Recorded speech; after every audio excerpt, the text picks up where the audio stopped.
বিসমিল্লাহির রহমানির রহিম। প্রিয় শিক্ষার্থীবৃন্দ, অনলাইন ভিত্তিক শ্রেণী কার্যক্রমে আজ আমরা উচ্চ মাধ্যমিক হিসাব বিজ্ঞান দ্বিতীয় পত্রের অষ্টম অধ্যায় ইনভেন্টরি ভ্যালুয়েশন নিয়ে আলোচনা করব এবং এই বিষয় নিয়ে বিগত ক্লাসগুলোতে আমরা আলোচনা করেছি। অলরেডি 3টা ক্লাস নিয়েছি। আজকে চতুর্থ ক্লাসে আমরা মূলত যে বিষয়টা থাকবে সেটা হলো ফেরত সংক্রান্ত বিষয়গুলো নিয়ে আমরা আলোচনা করব। ফিফো পদ্ধতিতে আমরা আলোচনা করেছিলাম, ফিফো পদ্ধতি, লিফো পদ্ধতি, ওয়েটেড এভারেজ মেথড পদ্ধতি।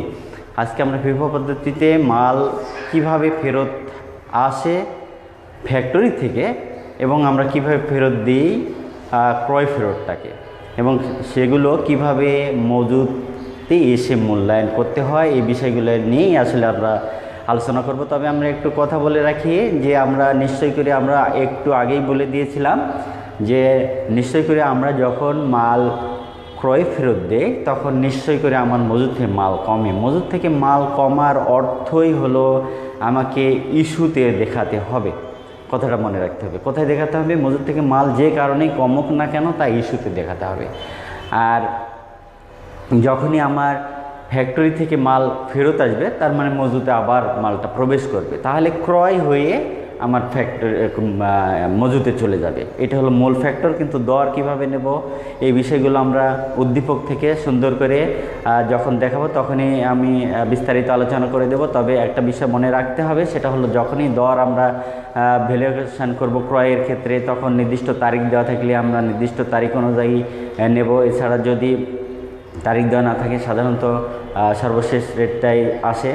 এক্ষেত্রে যদি ফ্যাক্টরি থেকে ফেরত আসে তাহলে তারিখ দেওয়া থাকলে তারিখের মালটাই আমরা নেব, রেটটাই নেব। আর যদি তারিখ না দেওয়া থাকে তাহলে সর্বশেষ রেটটা নেব। তাহলে মূল থিমটা কিন্তু আমরা আলোচনা করে দিলাম। এখন আমরা উদ্দীপকে আসব এবং সুন্দর করে ক্যালকুলেশন করব। তোমরা একটু সুন্দর করে খেয়াল করবে। আমার মজুদ মূল্যায়ন চ্যাপ্টারটা নিশ্চয় করে তোমরা জানো যে আমি আগেও বলেছিলাম এটা কনফিডেন্স লেভেলকে তোমাদের বাড়িয়ে দেবে। তবে হ্যাঁ, যে সূক্ষ্ম বিষয়গুলো আছে আমরা কিন্তু নর্মাল যে বিষয়গুলো আলোচনা শেষ করেছি, এখন আমরা সূক্ষ্ম বিষয় কিন্তু আস্তে আস্তে প্রবেশ করছি। আমরা আজকে 2টা বিষয় নিয়ে আলোচনা করব। নেক্সট ক্লাসগুলোতে আরও সূক্ষ্ম বিষয়গুলো নিয়ে আলোচনা করব। সুতরাং এই ক্লাসগুলো হবে খুবই গুরুত্বপূর্ণ। আমি একটু দেখে নেব যে তোমরা ঠিকমতো দেখছো কি না এইগুলো। হ্যাঁ, তোমরা দেখছো। আচ্ছা, ঠিক আছে। তাহলে এখন আমরা একটু বলে নিই। আমি একটা উদ্দীপক লিখে নিয়েছি, নিশ্চয় করে তোমরা ফলো করতে পারবে। এই উদ্দীপকটা থেকেই মূলত আমরা সলিউশনগুলো দেব। এবং তোমাকে মনে রাখতে হবে যে উদ্দীপক থেকে আমরা কিভাবে প্রয়োগগুলো দেখাচ্ছি। যারা আগে বিষয়গুলো অ্যাবসেন্ট মাইন্ড ছিল তারা আজকে বিষয়গুলো পরিষ্কার করে ফলো করবা, তাহলে ইনশাল্লাহ হয়ে যাবে। তো ঠিক আছে, তাহলে এখানে আমরা ফিফো পদ্ধতি নিয়ে আলোচনা করব। ফিফো পদ্ধতিতে আগে জানি আমরা যে ফিফো পদ্ধতি মাল যেটা আগে আসে মজুদ থেকে মূলত সেই মালটা আগে চলে যাবে। তাহলে এখানে 2020 সালে জানুয়ারি 1-এর প্রারম্ভিক মজুদটা দেওয়া আছে 40 একক 40 টাকা দরে। তাহলে এখানে দেওয়া আছে কত? 40 একক 40 টাকা। প্রারম্ভিক মজুদ মানে আমার মজুদে স্টকে এই মালটা রয়ে গেছে। তাহলে কত একক? আমার হলো 40 একক মাল 40 টাকা দরে। তাহলে 0 0 4 4 16। এখানে আমরা ক্যালকুলেটার নেব, অসুবিধা নাই, তবে হিসাবটা এখানে সহজই আছে। 40 একক 40 টাকা দরে আমরা পেয়ে গেছি সুন্দর মতো। এখানে আমরা প্রথম ভ্যালুয়েশনটা করলাম। তোমরা নিশ্চয় করে জানো, এই বিষয় পর্যন্ত তোমাদের জানা আছে। খুব ভালো করে একটু ফলো করবা। 5 তারিখে এরপরে ক্রয় আছে। 5 তারিখে জানুয়ারি 5 তারিখে ক্রয় আছে। ক্রয় আছে কত একক?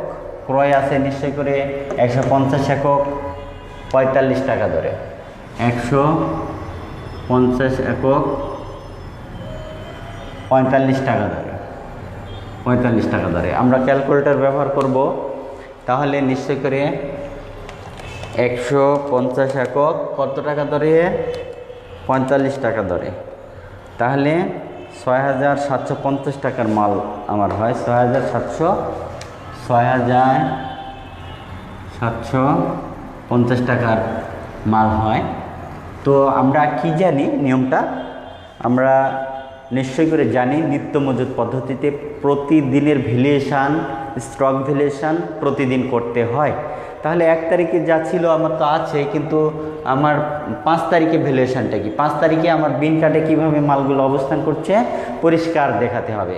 তাহলে এখানে 5 তারিখে আমার আগেই যে মালটা আছে সেটা আমরা দিয়ে নিলাম। 40 টাকা দরের মাল, 40 একক মাল, 1600 টাকার মাল একটা বিন কার্ডে আছে। পরবর্তীতে আমার ক্রয় হয়েছে 5 তারিখে 150 একক মাল, 150 একক মাল 45 টাকা দরে 6750 টাকার মাল। দুইটা বিন কার্ডে সুন্দর মতো মাল রয়ে গেছে, এ পর্যন্ত তো আমরা জানি। সুতরাং আমাদের খুব বেশি কষ্টের বিষয় না। আমরা কিভাবে মূল্যায়ন করছি নিশ্চয়ই করে তোমাদের জানার বিষয়, যে আমরা মূল্যায়নটা করছি তোমাদের কি অনুযায়ী, অর্থাৎ স্টকে আগে কত মাল ছিল এবং আবার ক্রয় করে মালটা কিভাবে স্টকে বিন কার্ডে সুন্দরভাবে বিন্যাস করে রাখা হয়েছে। বিন কার্ডগুলো আমি চিত্র এঁকে দিয়েছিলাম। বিন কার্ডে কী থাকে, কত একক মাল, কত দরের এবং মোট কত টাকার মাল আছে, এইভাবে প্রতিটা বিন কার্ডে আলাদা আলাদাভাবে থাকে। এবং এই বিন কার্ডগুলো সুন্দর করে আমরা সাজিয়ে রাখি এবং এই বিন কার্ডগুলো থেকেই আমরা মালটা কোথায় পাঠাই, ফ্যাক্টরিতে পাঠাই। এখন আমরা বিক্রয় মানে কিন্তু আমরা ফ্যাক্টরিতে মাল পাঠাবো। এখানে নিশ্চয়ই করে তোমরা জানো যে মাল বিক্রয় করা হয়েছে 120 একক। দেখো তোমাদের আমরা বলেছিলাম বিক্রয় মানে ইস্যু কত তারিখ, 8 তারিখে। 8 তারিখে বিক্রয়, 8 তারিখে বিক্রয় আছে কত একক মাল, 120 একক। বিক্রয় মানে আমার ইস্যু মানে আমরা ফ্যাক্টরিতে মাল পাঠাইতেছি। আমি আরও বিস্তারিত বলছি। তাহলে 120 একক মাল আগে যাই পদ্ধতিতে কিন্তু তোমাকে ফলো করতে হবে। কিভাবে, খুব ভালো, যারা আগে ক্লাস ফলো করনি তারা আজকে ফলো করো। আমি বলে নিই বিষয়টা। বিক্রয় মানে আমরা স্টক থেকে মালটা পাঠাচ্ছি ফ্যাক্টরিতে, আমাদের নিজস্ব ফ্যাক্টরি, নিজস্ব স্টক। সুতরাং এখানে আমার বিক্রয় রেট দেওয়া আছে, কিন্তু আমি বিক্রয় রেট নিতে পারবো না। আমার ক্রয় মূল্যেই আমি ফ্যাক্টরিতে পাঠাবো, কারণ আমি তো এখানে প্রফিটের জন্য আমার ফ্যাক্টরিতে মাল পাঠাচ্ছি না। হ্যাঁ, প্রফিট কখন করব, আমি প্রোডাক্ট প্রডিউস হওয়ার পরে যখন প্রোডাক্টটা সেল করব তখন আমি প্রফিটের কথা চিন্তা করব। তবে হ্যাঁ, এখন আমার দরটা কেন থাকতে পারে, আমি যদি বলি যে আমাকে এই দর যদি হয় তাহলে আমাকে প্রফিট ক্যালকুলেশন করে দাও, সেটা ভিন্ন কথা, সে বিষয়ে আমরা আসবো না। এখন আমার বিষয়টা হলো যে আমরা বিক্রয় করছি কত একক মাল, বিক্রয় করছি আমার 120 একক মাল। কিন্তু আমার পদ্ধতি কি, ফিফো পদ্ধতি, আগে আসে আগে যায়, ফার্স্ট ইন ফার্স্ট আউট পদ্ধতি। আগে যে মালটা আসছে ওই মালটাই আমাকে ফ্যাক্টরিতে পাঠাতে হবে। তাহলে 120 একক মাল আমার কি 120 একক আছে, আগে যে মালটা এসেছে, আগে এখানে আছে 40 একক মাল।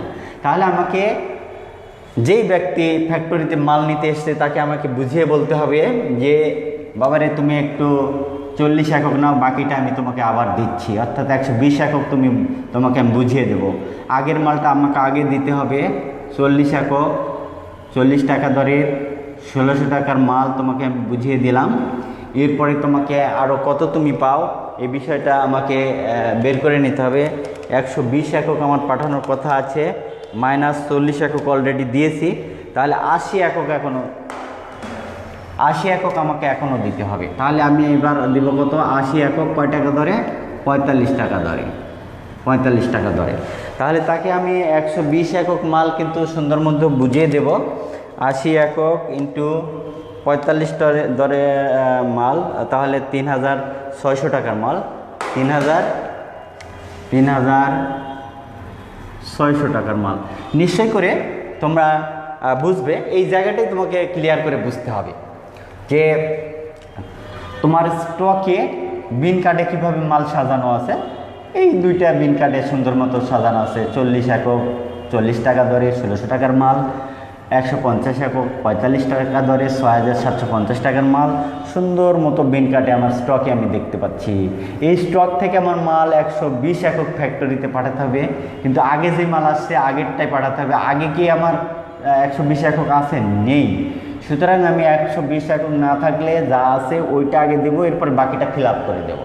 তাহলে 40 একক আছে, 40 একক আমি দিয়ে দিলাম। বিক্রয় মানে ইস্যু মানে ফ্যাক্টরিতে পাঠানোর জায়গা, এটা এই পথ দিয়েই আমি ফ্যাক্টরিতে মাল পাঠাচ্ছি। সুতরাং 40 একক মাল আমি দিয়েছি বুঝিয়ে। এরপর আমি বললাম বাবারে রাগ করার কোনো কারণ নেই, তোমাকে আরও আমি যে মালটা 80 একক পাবা সেটা আমি দিচ্ছি হলো পরের বিন কার্ড থেকে। তাহলে পরের বিন কার্ডে কটা একক মাল আছে? 150 একক মাল আছে, সেখান থেকে 80 একক দিলে তার 120 একক হয়ে যায়। 45 টাকা দরে 3600 টাকার মাল তাকে আমি বুঝিয়ে দিলাম।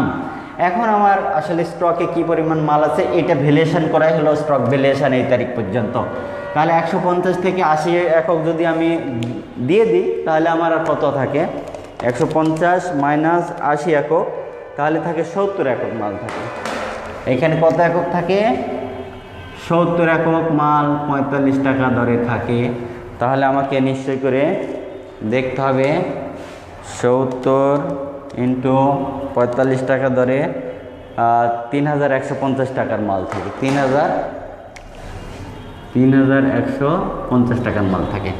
নিশ্চয়ই আমি এই বিন কার্ড ক্লিয়ার করে দিয়েছি, এই বিন কার্ডে আর কোনো মাল নেই, এইটাই এইখানে চলে আসছে, এই মালটা আমার এখানে চলে আসছে। ঠিক আছে, এরপরে 150 একক মাল আমার চলে আসছে এই 80 একক হয়ে। ঠিক আছে, তাহলে এখানে আমার এখান থেকে আসছে 80 একক। তাহলে এখানে আর কত আছে? এটা আগেই নিয়ে নিছি, এখান থেকে নিলাম 80 একক। এখন কত একক আছে? 70 একক আমি স্টকে রাখলাম। বিন কার্ডে 45 একক 3150 টাকার মাল এইভাবে আমার রয়ে গেছে। সুতরাং তোমাদের কোনো চিন্তার কারণ ইনশাল্লাহ নেই। এইভাবে এই তারিখ পর্যন্ত মজুদ মূল্যায়ন হয়ে গেল। এরপরে আসি, আমার 8 তারিখ পর্যন্ত আমরা মূল্যায়ন করেছি। 12 তারিখে বলেছে বিক্রয় ফেরত 25 টাকা, 25 একক মাল বিক্রয় ফেরত হয়েছে কত? 25 একক। বিক্রয় ফেরত মানে নিশ্চয়ই কোনো তোমরা জানো, বিক্রয় করা মানে আমরা ফ্যাক্টরিতে মাল পাঠিয়েছিলাম, ইস্যু করেছিলাম। তাহলে ফ্যাক্টরিতে আমার যে পরিমাণ পাঠিয়েছিলাম ওই পরিমাণ মাল লাগে নাই, এখানে 25 একক মাল বেঁচে গেছে। সুতরাং ফ্যাক্টরিতে তো আমি ফেলে রাখতে পারি না, মাল নষ্ট হয়ে যাবে। সুতরাং ওই ফ্যাক্টরিতে মালটা আবার মজুতে পাঠানো হয়েছে। সুতরাং এখানে একটা বিষয় খেয়াল রাখতে হবে যে ফ্যাক্টরিতে যে মালটা ফ্যাক্টরি থেকে পাঠানো হবে নিশ্চয় করে ফ্যাক্টরির মালটা আমার কোন জায়গায় ঢুকবে? মজুতে স্টকে ঢুকবে। আমি আগেই বলে নিয়েছি যে ফ্যাক্টরি থেকে মালটা আগে ক্রয় হয়ে ঢোকার রাস্তা কিন্তু ক্রয়, এই পাশ দিয়েই আমাকে মালটা ঢোকাতে হবে, ম্যাটেরিয়াল ঢুকবে এবং এই মালটা ক্রয় হয়ে কিন্তু আমার স্টকে চলে যাবে। আমার কিন্তু আগে আমি বর্ণনাটা দিয়ে নিয়েছি। সুতরাং এটা নিয়ে কোনো কনফিউশনের কারণ নেই। নিশ্চয় করে আমরা কত তারিখ দেখাবো? 12 তারিখে দেখাচ্ছি। 12 তারিখে বিক্রয় ফেরত, বিক্রয়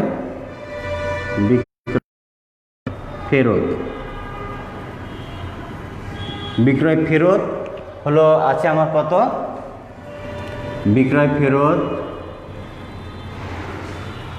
বিক্রয় ফেরত আছে হলো আমার কত একক মাল? 25 একক মাল। তাহলে 25 একক মাল কয় টাকা দরের মাল? নিশ্চয় করে আমি একটা কথা তথ্য তোমাদেরকে দিয়েছিলাম, সেই তথ্যটা হলো যে সর্বশেষ রেট, যেই রেটে আমি ফ্যাক্টরিতে পাঠাছিলাম ওই রেটেই কিন্তু আমাকে ফেরত দিতে হবে। সুতরাং এখানে কত রেটের মাল দিয়েছিলাম? 45 টাকা রেটের মাল দিয়েছিলাম, 45 টাকা রেটের মাল দিয়েছিলাম। তাহলে এখানে আমার ফ্যাক্টরিতে মাল আছে কিন্তু এইভাবে। ঠিক আছে, এটা কিন্তু অলরেডি ইউজড হয়ে গেছে। মালটা 80 একক থেকে আর 25 একক বাকি ছিল, সেটা আমি আবার ফ্যাক্টরিতে মজুতে পাঠাইতেছি ফ্যাক্টরি থেকে। তাহলে 25 ইন্টু 45, তাহলে 1125 টাকার মাল আছে। এখানে কত টাকার মাল আছে? 1125 টাকার মাল আছে। তাহলে এইটা নিশ্চয় করে আমরা কিভাবে দেব, আমরা আলাদা আলাদা দিতে পারি বা অথবা একসাথে এক জায়গাতেও দিতে পারি। কারণ রেট এই 45 টাকার রেট, এটা 45 টাকা রেট, একই বিন কার্ডে আমরা মালটা রাখতে পারি।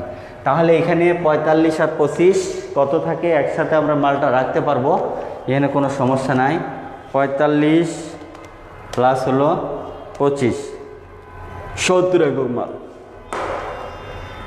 না, 45 তো রেট, এটা হলো 70 প্লাস হলো 25, তাহলে 95 একক মাল।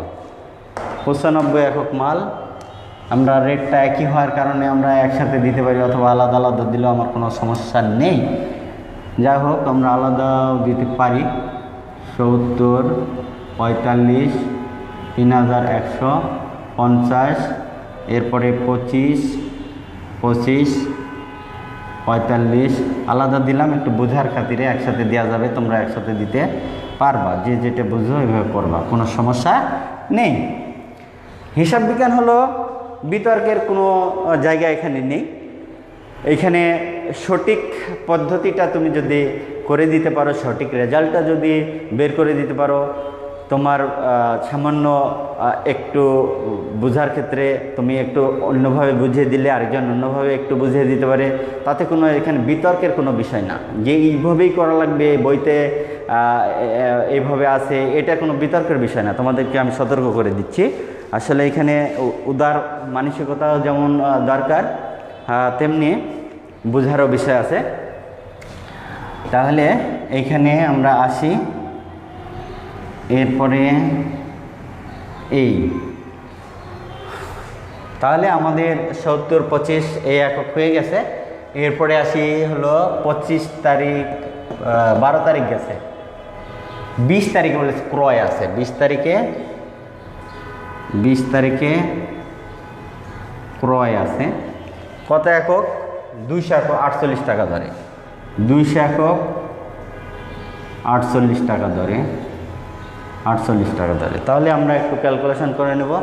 200 একক 48 টাকা ধরে, তাহলে কত হবে?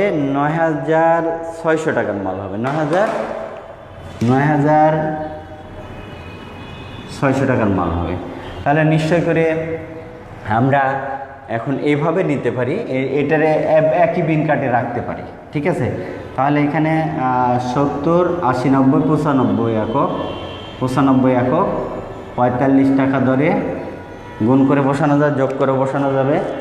95 একক ইন্টু 45 টাকা ধরে, তাহলে 4275 টাকার মাল, 4275 টাকার মাল। আমরা যোগ করে দেখব যে এটা ঠিক আছে কিনা। 3150 যোগ হলো 1125, 4275 টাকার মাল, ঠিক আছে, কোনো অসুবিধা নেই। আমরা এই দুইটা বিন কার্ডে এক করে ফেললাম, কিন্তু এই রেটটা একের কারণে এখানে বুঝতে অসুবিধা হওয়ার কোনো কারণ নাই। 200 একক, এরপরে আমরা নতুন করে আবার বিন কার্ডে ঢুকেছি 200 একক মাল, 200 একক 48 টাকা ধরে, 48 টাকা দরের 9600 টাকার মাল আমরা নতুন করে মজুদে নিয়ে আসলাম। তাহলে এখন আমার বিষয়টা নিশ্চয় তোমরা পরিষ্কার হওয়ার কথা যে আমরা কিভাবে করেছি। নিশ্চয় করে তোমরা জানো যে আমরা স্টকটা ফেরত আসলো কিভাবে, ফ্যাক্টরি থেকে ক্রয়ের মাধ্যমে ফেরত আসছে। মালটা কিভাবে ফেরত আসছে? ক্রয়ের মাধ্যমে ফেরত আসছে। মালটা আসছে, আমি যে ক্রয় করেছি মাল, অর্থাৎ ক্রয়ের লাইন দিয়ে কিন্তু মজুতে যায়, এই জন্য ফেরতটা এইভাবে মজুতে চলে গেছে। নতুন করে আবার ক্রয় হওয়ার পরে দুইটা বিন কার্ডে মাল এক জায়গায় হয়েছে। 20 তারিখের পরে কী চেয়েছে? 25 তারিখে ক্রয় ফেরত 30 একক আমরা বলে দেব। এরপরে 25 তারিখে ক্রয় ফেরত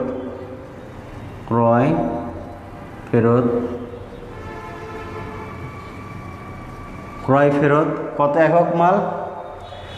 ক্রয় ফেরত মানে আমরা নিশ্চয় জানি এটা একদম মজুতে পাঠাতে হবে। মালটা মজুদ থেকে একদম যেখান থেকে ক্রয় করেছিলাম সেখানে পাঠাতে হবে, অর্থাৎ মালটা কমবে, মাল কমলে কিন্তু এখানে আমাদের বসাতে হবে। ক্রয় ফেরত মানে কয় তারিখের, এখানে উল্লেখ করে যে 20 তারিখে ক্রয়কৃত মাল, 20 তারিখে কত রেটে মাল ক্রয় করেছিলাম সেটা দেখতে হবে।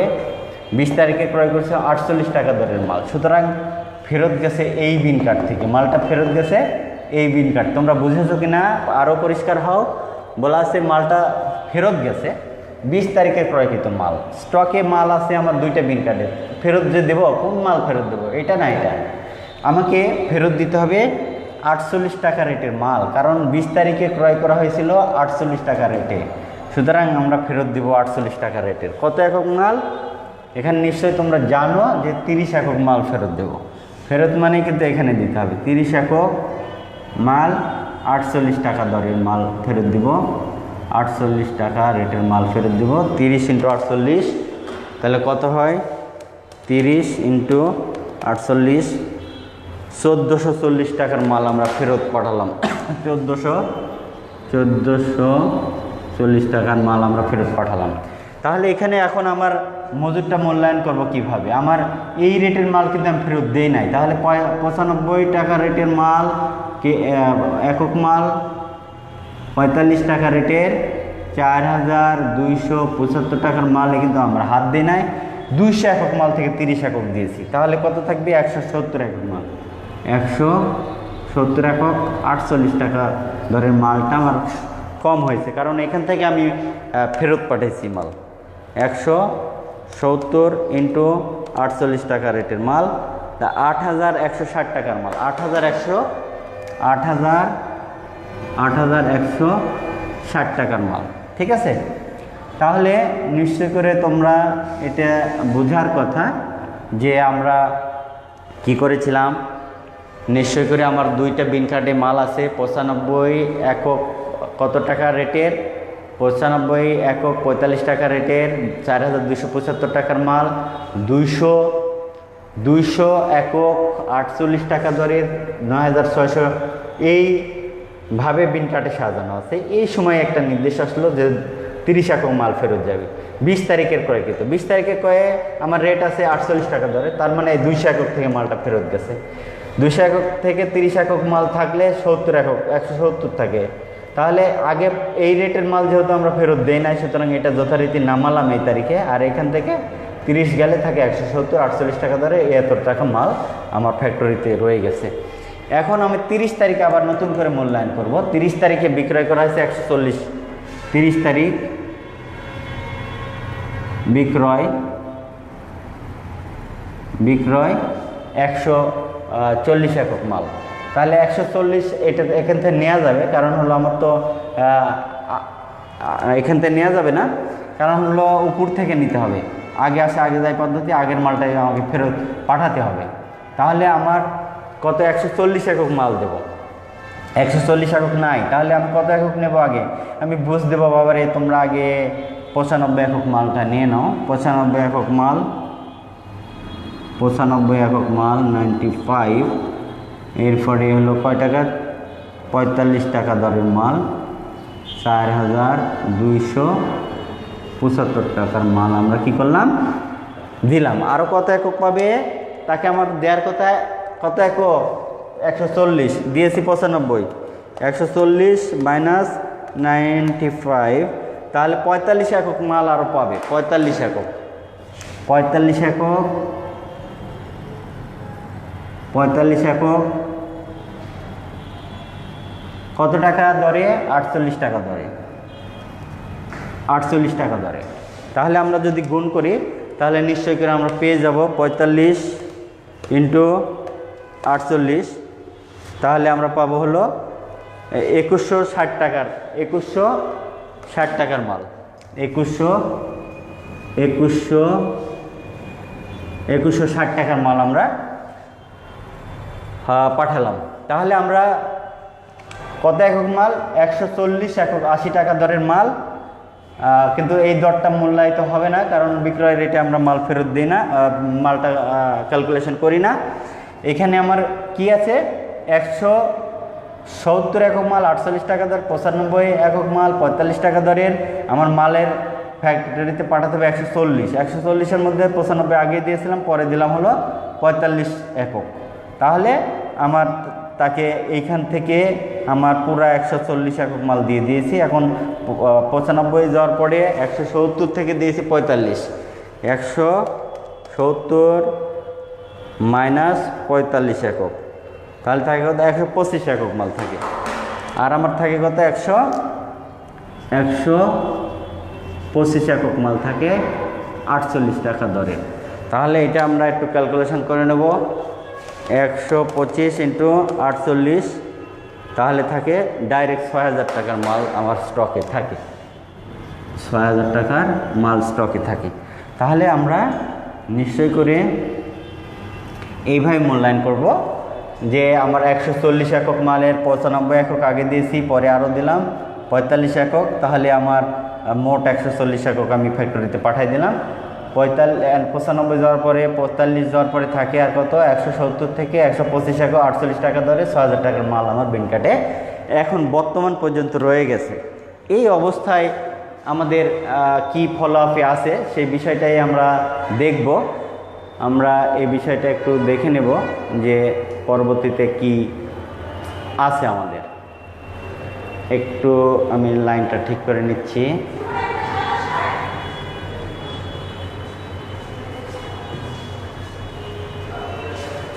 একটু হলো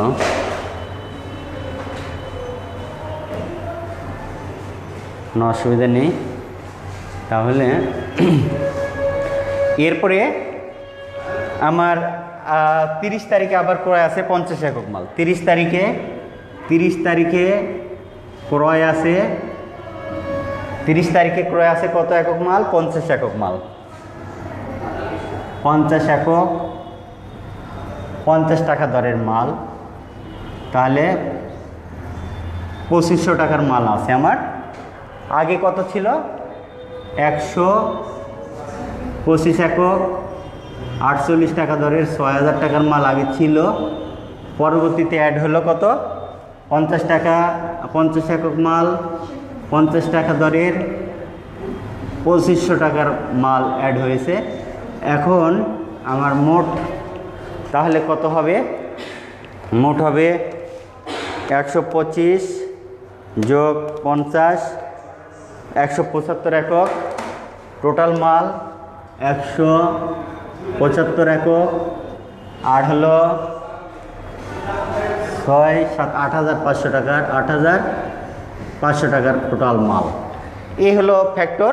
তাহলে আমরা নিশ্চয় করে আমরা শেষ পর্যন্ত এভাবে বলতে পারি যে আমার বিক্রয় করার পরে স্টকে ছিল 125 একক 48 টাকা দরের 6000 টাকার মাল ছিল। পরবর্তীতে আবার করা হয়েছে 50 একক। তাহলে ওইটাই আমরা পরবর্তী তারিখে নামালাম এবং 50 একক অ্যাড করলাম।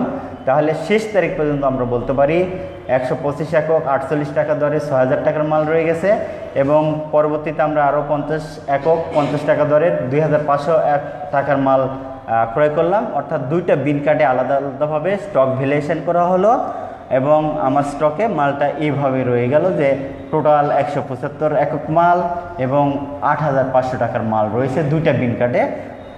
একক